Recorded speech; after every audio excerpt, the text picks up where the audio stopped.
Mga kababayan, Assalamualaikum warahmatullahi wabarakatuh. Madayaw ug maayong gabi kaninyong tanan. Magandang gabi sa inyong lahat. Una na sa lahat, ialay natin ang pasasalamat sa Diyos para sa araw na ito. Pangalawang pagpapasalamat ay sa inyong lahat na nasa ilalim ng ulan, gutom, walang ayuda,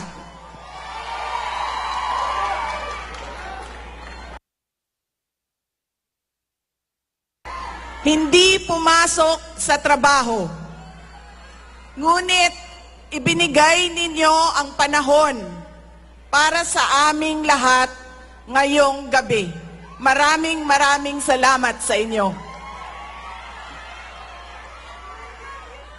Ang susunod na pagpapasalamat ay sa PDP dahil binigyan nila ako ng pagkakataon sa rally nila ngayon. Maraming salamat sa inyo. Ang sunod na pagpapasalamat ay mula kay Pangulong Rodrigo Duterte. Sa inyong pagmamahal, sa inyong patuloy na suporta at pagdarasal na siya ay maibalik dito sa ating bayan. Maraming salamat. Ang susunod na pagpapasalamat ay mula sa akin, sa patuloy ninyo na suporta sa akin at sa aking mga kasamahan sa opisina ng Pangalawang Pangulo. Maraming salamat. At ang huling pagpapasalamat ay mula sa akin. Dako kaayo ang amuang utang nga kabubuton kaninyong tanan sa oportunidad na ginahatag ninyo kanamo nga makaserbisyo sa atuang nasod. Daghan salamat. Ang pwesto na kinatatayuan ko ay hindi para sa akin. Ito ay para sa Pangulong Rodrigo Duterte. Pero tinawag ako ng tadhana dahil kinidnap ang tatay nating lahat.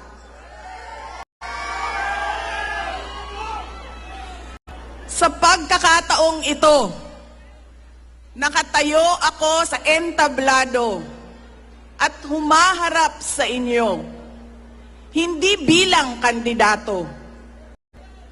Ako si Inday Sara, isang botanteng nagmamahal sa ating bayan at natatakot para sa ating kinabukasan. Mga kaigsuunan ko, iniibig ko ang Pilipinas. Iniibig ko kayong mga Pilipino.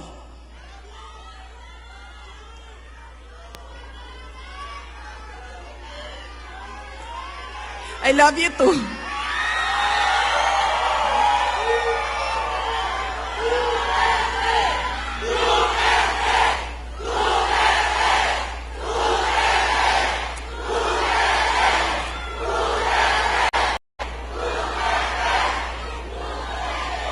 This election will decide the future of our country. Ang boto ninyo ang magbibigay katiyakan kung maituloy ang pagbabago o tuloy-tuloy na lang tayo sa kapahamakan. Filipinos deserve better. Nagpapasalamat ako dahil nandito pa rin kayo at nakikinig sa akin sa kabila ng kaliwat kanan na paninira nila. In the past months, my name and my family's name have been dragged through the mud. I have repeatedly said it before, and I will say it again now. I am not the problem of this country.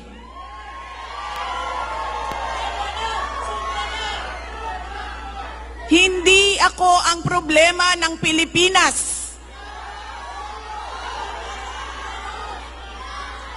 Hindi Duterte ang problema ng Pilipinas.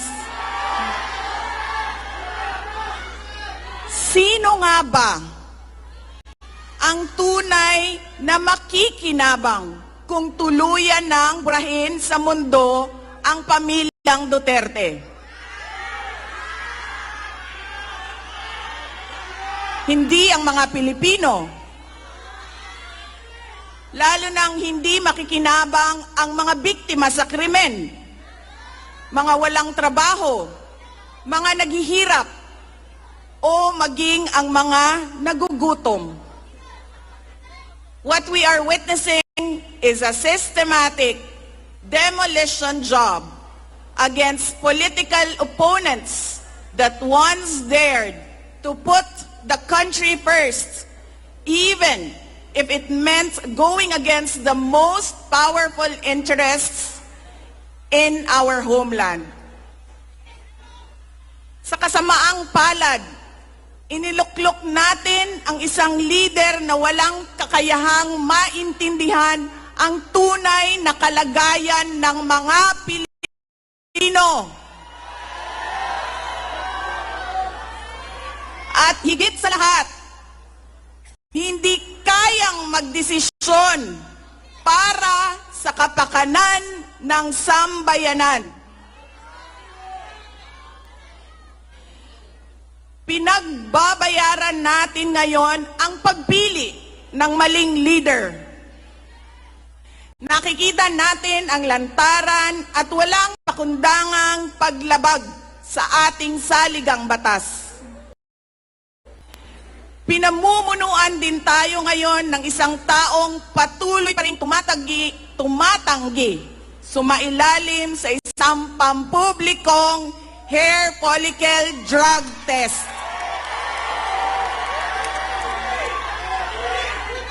At nagsinungaling sa 20 pesos ang bigas. Ang masakit pa, nakuha nilang kidnapin ang dating Pangulo at dali-dalian nilang itinapon sa ibang bansa upang litisin ng mga dayuhan. Ngunit, higit pa sa mga kabiguang ito ay isang mas malalim na pambabastos at panghiinsulto sa ating mga Pilipino. Iniinsulto nila tayo sa paggamit ng ayuda upang bilhin ang boto ng mga tao. Ang ayuda ay hindi naman likas na masama. Sa katunayan, marami ang natulungan ito noong panahon ng pandemya. Ngunit, kapag ginamit ito para manipulahin kayo at pagsamantalahan ang inyong kahirapan upang manatili sila sa kapangyarihan, nagiging sandata ito ng pang-aabuso. Again, Filipinos deserve better. We must return to long-term, concrete programs, not short-term dole-outs that are being abused by those in power. Ang kailangan ng Pilipino ay isang mabisang food security program. Isang programa na tutugon sa problemang pinakamalapit sa bituka, ang gutom. Ang kailangan ng Pilipino ay isang modernong hybrid education system na nakasandal sa pagtuturo ng ng disiplina at pagmamahal sa bayan.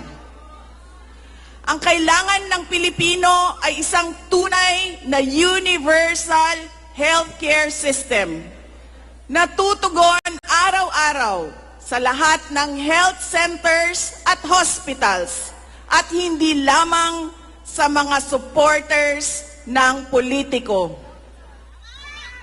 Ang kailangan ng Pilipino ay matibay na infrastruktura.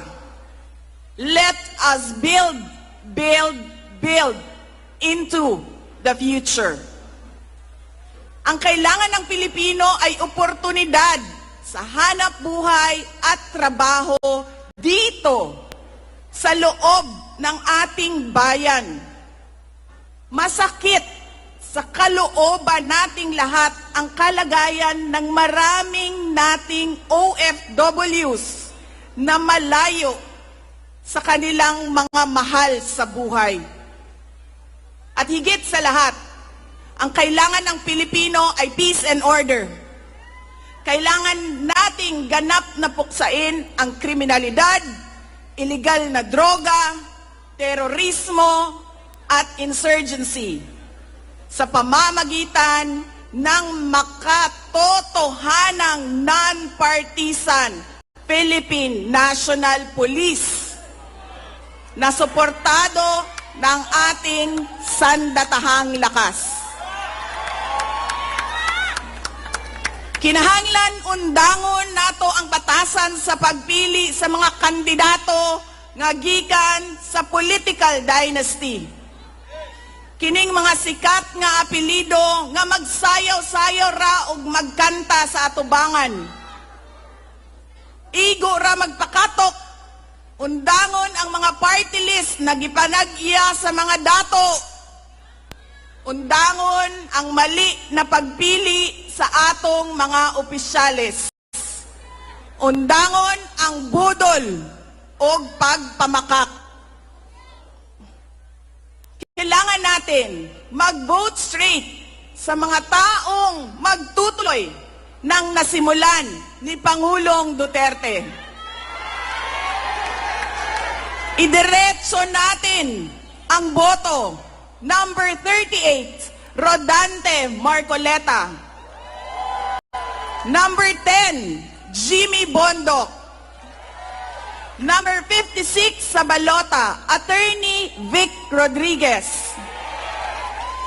Number 22, Bato de la Rosa. Number 28, Bongo.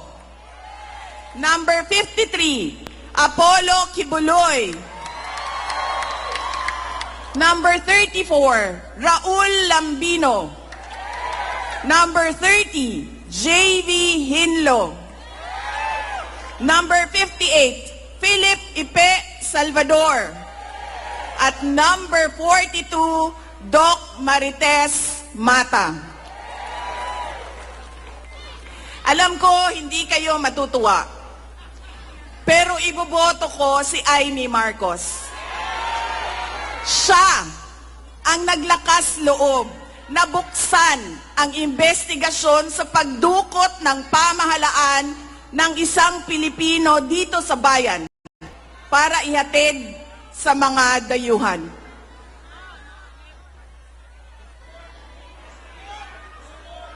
Iboboto ko rin si Camille Villar dahil sa kanyang karanasan bilang mambabatas sa House of Representatives na makakatulong sa isang tunay na pagbabago sa Senado.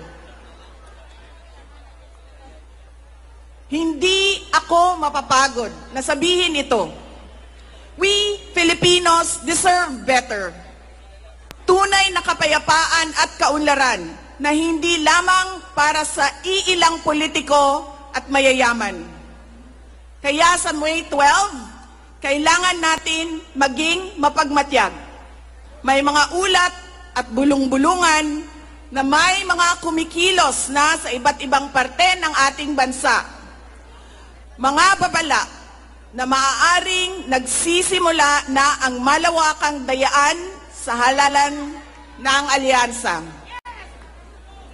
Ang binuong alyansa ay isang mapanganib na pagsasanib puwersa ng isang administrasyong walang kakayahan, mga elitistang liberal, at mga tinaguriang makabayan na ang tunay na hangarin ay manatiling mahirap ang taong bayan. Isang alyansa na handang ibalik tayo sa kadiliman ng narco-politics, sa bangungot ng Typhoon Yolanda, kung saan ang mga Pilipino ay iniwan sa ulan, sa gutom, at sa kawalang malasakit. Ito ang alyansang muli nais nating alipinin gamit ang kahirapan, kasinungalingan, at kapangyarihan. Sa May 12, bumoto tayo ng may buong dangal. Bumoto tayo ng may tapang. Let us show the world that no amount of vote buying or cheating can suppress the fury burning in our hearts. Time and again, you have heard me say, God save the Philippines. Ngayong Lunes, bumoto tayo ng diretso, and let us all save the Philippines. Ako si Inday Sara Duterte, isang botante. Syukran. Itataas na po, tawagin na natin ang ating Duterte upang iangat ang kanilang kamay ng ating minamahal na Vice Presidente. Numero 10, Jimmy Bondoc. Numero 22, Bato de la Rosa. Número 28, Senator Bongo. Número 30, J.V. Hinlo. Número 34, Raúl Lambino. Número 38, Rodante Marcoleta. Número 53, Pastor Apollo Kibuloy. Número 56, Attorney Vic Rodriguez. Número 58, 58, nag-isang Philip Salvador. At numero 42, Doc Richard Mata, kasama ang ating PDP Laban Duterte! SRP Senator Robin Padilla. PDP Laban Street, PDP Laban Street. Duterte.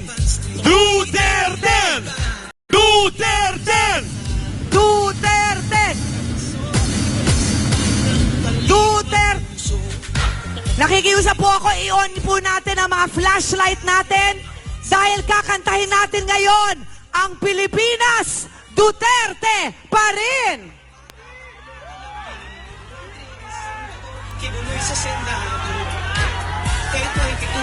I-on natin para makita ng buong Pilipinas kung gaano tayo kadami dito sa Liwasang Bonifacio. Kasama ang KOJC Choir, kakantahin na natin ang Pilipinas, Duterte pa rin.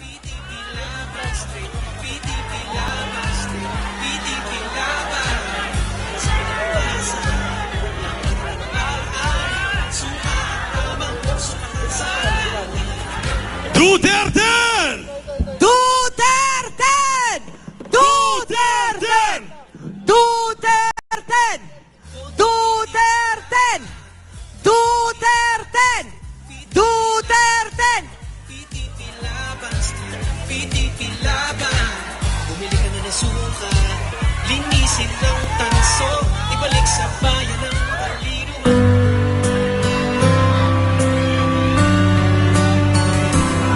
Ang bulong ay kumalat na. Isa ang nais nila. Isigaw ang nadal.